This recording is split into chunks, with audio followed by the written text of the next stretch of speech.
Պարոն Խաչատրյանը հավատարի մնալով իրենց լավագույն ավանդույթներին կես ճամփից հետ վերադարձավ հավատարի մնալով լավագույն ավանդույթներին կես ճամփից հետ վերադարձավ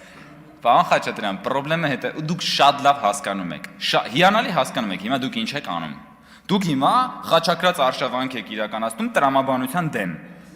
Նայեք, ինչա տեղի ունեցել, դուք հարցեր եք տվել, այդ ընթացքում վարչապետը ասել է զենք է առնվել դրանով։ Նաև զենք է առնվել, չի նշանակում այդ ամբողջովա զենք է։ Հիմա եկել եք ասում եք, բա որ զենք է առնվել, բայց ճանապարհ չեք սարքել։ Գալիս ենք ասում եք ճանապարհ եք սարքել, ասում եք, սա աղորը ճանապարհից եք խոսում, դուք ուրիշ բան չեք կարող անեք, մենակ այդ ճանապարհն է։ Ասում եք զենք ենք առել, ասում եք ճանապարհ չեք սարքում, բա ճանապարհ է։ Ճանապարհել ենք առել, զենքել ենք առել, դպրոցներել ենք սարքել, չնայած ես ոնց հասկանում եմ, մի հատ ուրիշ խաչակրած արշավանքել իրականացնում եք դպրոցների վրա, հիվանդանոցներ ենք վերանորոգել կամ հիմնանորոգել, մանկապարտեզներ ենք վերանորոգել կամ հիմնանորոգել, պարոն Խաչատրյան, բազմաթիվ կապիտալ ծախսեր եւ ենթակառուցվածքներ ենք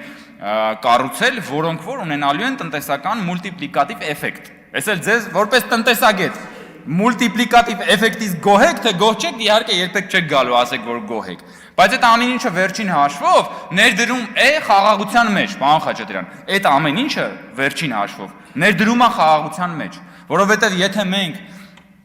այդ պարտքը վերցնում ենք եւ այդ կապիտալ ծրագրերը չենք իրականացնում, որպեսզի մենք ապրենք խաղաղ եւ բարեկեցիկ երկրում, մենք արդյունքում ունենալու ենք մի հատ իրավիճակ, երբ որ լինելու են Հայաստանում ղեկավարներ, ովքեր որ այսօր օրինակ ապօրինի գույքով իրանցից պահանջում են $200 միլիոն։ Այս էլ երեխաների համար, որ դուք ասում եք, երեխաները բնականաբար ուրախություն իրենց եւ բոլորից չեն ապրել Ռոբերտ Քոչարյանի տխրահռչակ կառավարման տարիներին, բայց բնականաբար վստահ եմ, որ